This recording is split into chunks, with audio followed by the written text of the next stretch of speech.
Special program my special touch, absolutely special touch. ఎందుకంటే ఇప్పుడు మనతో పాటు స్టూడియోలో ఉన్న గెస్ట్ బుల్లి తెర నటుడు, తర్వాత భారీ తెర నటుడు, తర్వాత భారీ చిత్రాల రచయిత, తర్వాత భారీ చిత్రాలలో బ్రహ్మాండమైన క్యారెక్టర్స్, అసలు ఎదురే లేకుండా అడ్డు ఆపు లేకుండా తన నట జీవన ప్రయాణం అప్రతిహతంగా నడుస్తున్న ఈ సందర్భంలో మేము నిన్ననే కోర్టు 3-4 రోజుల క్రితం కోర్టు అనే సినిమా రిలీజ్ అయింది.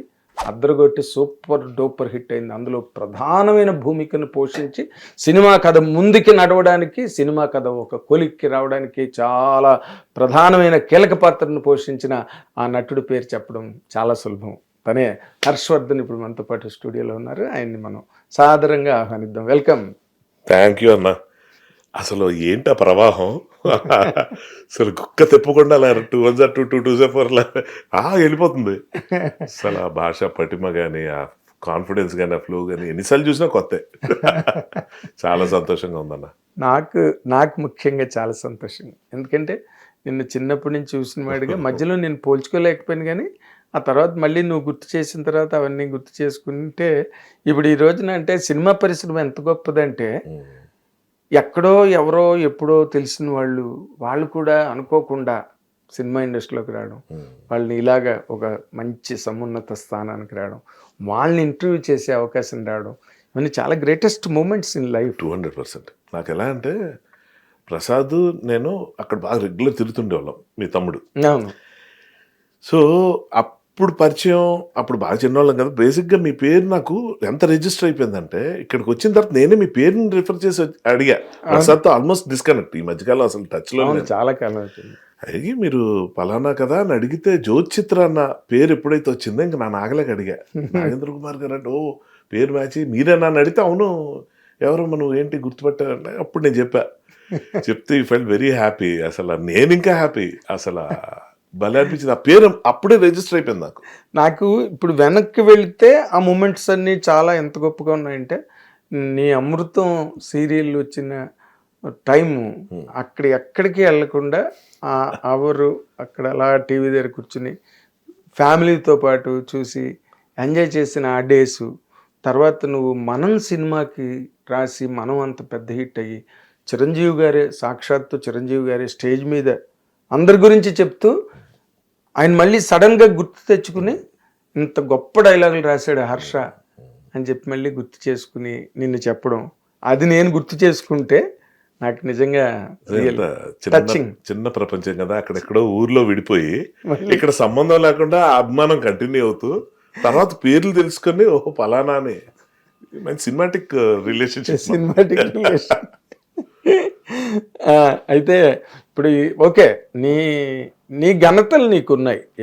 ఎవరి ఘనత వాళ్ళది, ఎవరి ప్రతిభ వాళ్ళది, ఎవరి సాధన వాళ్ళది, ఎవరి అచీవ్మెంట్ వాళ్ళది. నీ అచీవ్మెంట్ షేర్ నీకుంది. అయితే స్టేజ్ ఎక్కి మాట్లాడే స్టేజ్ వచ్చిందా నీకు? వచ్చింది కదా. అప్పుడే గుండె జరగాలంత అయిన తర్వాత చెప్పించినట్టు దీవించాడు నితిన్, నీకు త్వరలో స్టేజ్ ఎక్కి అవకాశం రావాలని కోరుకుంటున్నాను, ఇప్పుడు ఎంత బాగా మాట్లాడుతావు చూస్తానని. అమ్మో, చెప్పించినట్టు దీవించాడు. అసలు ఆ కాంటెస్ట్ ఏంటి ఎవరికి అర్థం కాలేదు అసలు. ఆ కాంటెస్ట్ అది ఏంటంటే బేసిక్గా రైటర్గా నేను ఎంటర్ అయ్యి డైలాగ్ రైటర్గా నితిన్కి నాకు మీద ముందు నుంచి కొంచెం గురి ఉంది. ఎందుకంటే ద్రోణ అనే సినిమాకి రాశా.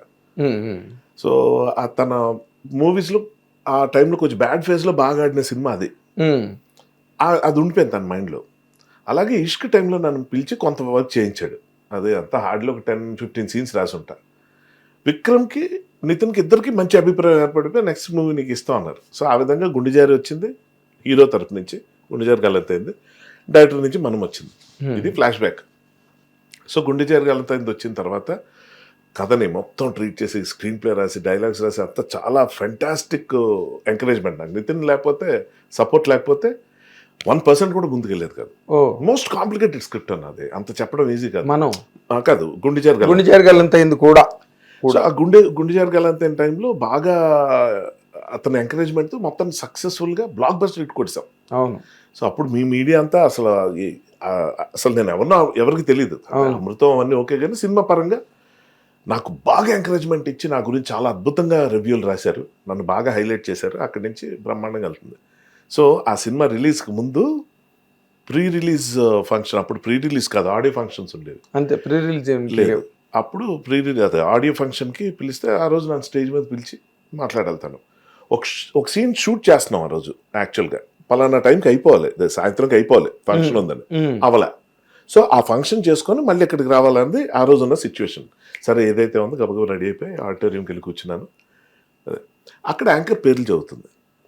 ఆ రోజు ఏం జరిగిందంటే జ్వాలగుత్త డాన్సర్గా చేసింది ఆవిడ, షటిల్ ప్లేయర్ గుత్తా జ్వాల. ఆమెతో పాటు హర్షవర్ధన్ రాణే అని ఒక హిందీలో హీరోగా బాగా సెటిల్ అయ్యాడు అతను. హర్షవర్ధన్ రాణే వచ్చాడు. వస్తే అది సర్ప్రైజ్ గెస్ట్ అనమాట. అతను వస్తే నితిన్కి మంచి ఫ్రెండ్స్ హక్ చేసుకున్నారు, అంత బాగానే ఉంది. స్టేజ్ మీద యాంకర్ పేర్లు చదువుతున్నప్పుడు వీళ్ళు రావాలి వాళ్ళు రావాలి హర్షవర్ధన్ అని ఆ పేరు చదివేటప్పుడు నేను ఇలా లేస్తుంటే ఈయన లేచాడు టక్కుని. ఆయన పేరు కూడా హర్షవర్ధన్ అవడం. సో ఆయన పిలిచారేమో అనుకుని ఆయన ఎక్కేసాడు స్టేజ్. నేను సరే ఆయన ఎక్కాడు కదా మళ్ళీ పిలిస్తే ఎక్కుదాం అని అనుకున్నా.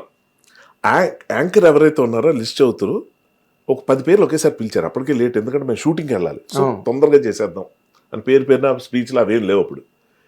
సో ఇలా పిలిస్తే ఆ లిస్ట్ అంతా అయిపోయింది. నా పేరు మళ్ళీ రాలేదు. ఇప్పుడు ఆయన ఎక్కిన తర్వాత నేను ఎక్కొడతా నాకు రకరకాల మొహమాటాలు. ఏం చేయాలో అర్థం కాలేదు. ఏంటని చెప్పి చూస్తే స్టేజ్ మీద ఉన్న వాళ్ళ పేర్లు అప్పుడు నితిన్ స్పీచ్ ఇస్తూ కనీసం అక్కడే నన్ను మిస్ చేస్తాడేమో, హర్ష ఏడి నేను వచ్చాడు చూశాను అని చెప్పి పిలిచి రా అని పిలుస్తాడు, నా గురించి చెప్తాడు ఏదో మంచి ముక్కలు. అదే ఎందుకంటే అది హైలైట్ నాకు అది ఆ ప్రాజెక్ట్. ఎందుకంటే కేవలం ఫస్ట్ టైం రైటింగ్తో నేను ప్రూవ్ చేసుకున్న సినిమా. సో అది జరగల. స్టేజ్ మీద ఉన్న వాళ్ళందరినీ చూసి సార్ అది మేడం అని అందరి పేర్లు చెప్తున్నాడు. అక్కడ నేను లేను, నా గురించి చెప్పలా. చాలా మూల స్తంభాన్ని నేను, మూల విరాట్ని, రైటర్ని పక్కన ఈ టైంలో కరెక్ట్గా ఉంటారు కదా. అంతేరా రైటర్లకి వాల్యూ ఉండదు, ఈ హీరోలు ఇంతే అన్నాడు. అలాగానే ఇంకా అని చెప్పి అందులోకి వెళ్ళిపోయి అక్కడి నుంచి హర్ట్ అయిపోయి బయటికి వెళ్ళిపోయి కట్ చేస్తే ఏంటంటే నితిన్ ఫోన్ చేశాడు. చేసి ఎక్కడున్నావు, షూటింగ్ రావాలి కదా అంటే నేను కొంచెం లేట్గా వస్తాను, నువ్వు వెళ్ళి పలానా ఇది కొంచెం చూసుకో అది ఇది. నేను వెళ్ళట్లేదు నితిన్, జట్ పీస్ ఏంటంటే హర్ట్ అయిపోయాను నేను, నన్ను పిలవలేదు నువ్వు. అదే నీ పేరు పిలిచారు కదా, హర్షవర్ధన్ రానే వచ్చాడు.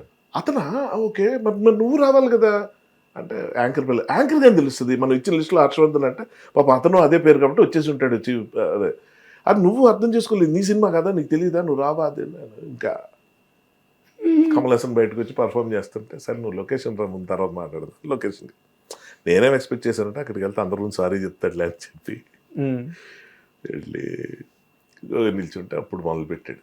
ఇప్పుడు యాంకర్ లిస్ట్లో పిలిచింది, లిస్ట్ రాసుకున్నాను, మనం ఇచ్చిన లిస్ట్లో ఉన్న వాళ్ళందరినీ పిలిచిందావా. నువ్వు రాకపోతే నాకేంటి సంబంధం, నువ్వు నా మీద అలగడం అంటే పోయాను. నువ్వు స్టేజ్ మీద కూడా నా గురించి ఒక్క మాట కూడా అనలేదు. అవునా సార్, స్టేజ్ మీద అక్కడ ఎవరిని మర్చిపోతాం ఎవరు ఇదని చెప్పి అక్కడ బ్రెయిన్ పనిచేయదు మనకి, అలా మెకానికల్గా వెళ్ళిపోతుంటాం. బోల్డ్ అంత ప్రెషర్ ఉంటుంది. ఆ టైంలో చెప్పాలి, ఎవరి గురించి మిస్ అవ్వకూడదు అన్న దాంట్లో అక్కడ స్టేజ్ మీద పిలిచేదే అందుకు. అలా చూసుకుంటూ ఒక్కొక్కరిని అడ్రస్ చేస్తాను. నువ్వు కనబడిపోయి సార్ నన్ను ఏం చేయమంటావు, అక్కడ నాకు తట్టలేదు అది, అంతేలే అది ఇది అని చెప్పి నేనంటే అప్పుడు వీకెండ్ క్లాస్ అప్పుడు అన్నాడు అనమాట, నువ్వు అలుగుతావు నా మీద, అసలు ఏదో రోజు సక్సెస్ వస్తుంది ఇప్పుడు ఈ సినిమా తర్వాత నీకు, అప్పుడు మైక్ పట్టుకునే అవకాశం నీకు వస్తుంది, అప్పుడు తెలుస్తుంది నీకు ఎంత జాగ్రత్తగా ఉండాలి, ఎంత ప్రిపేర్ అయినా ఎలా ఉంటుందో అని. మనకేం తెలుసు ఇవన్నీ, ఏదో అంటున్నాడులే అనుకున్నా, లేదు మనం చాలా టాలెంటెడ్ ఈ విషయంలో.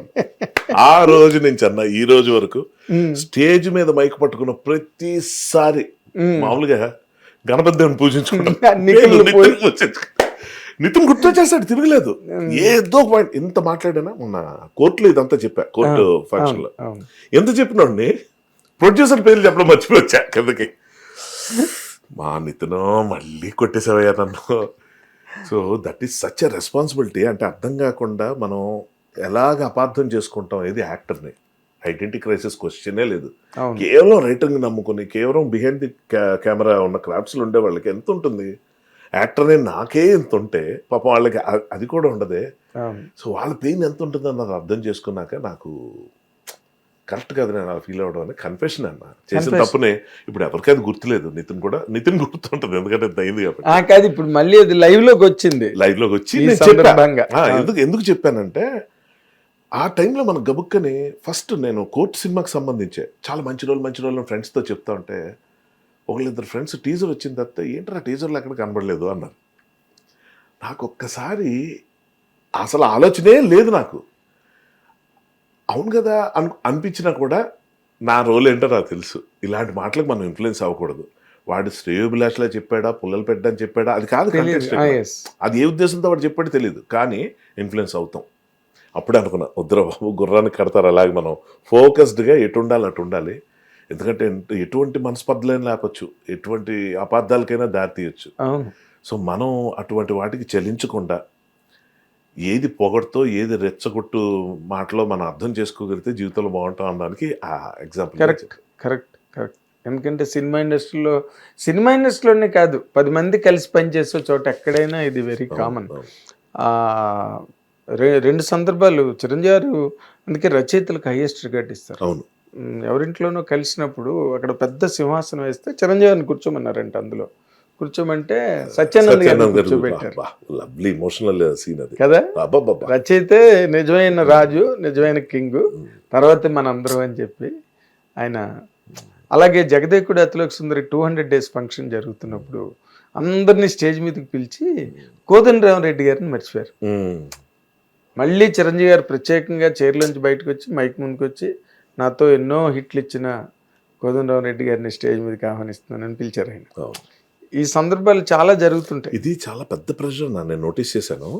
ప్రొడ్యూసరు, డైరెక్టరు, హీరో, వీళ్ళు ముగ్గురికి బాధ్యత. అందులో స్టార్ హీరో అంటే అతనిదే బాధ్యత. అవును, అందరినీ పేరు పేరున గుర్తుపెట్టుకొని, ఇప్పుడు అక్కడ సందర్భం కుదిరింది కాబట్టి రైటర్కి ఇవ్వాల్సిన గౌరవాన్ని ఇచ్చారు.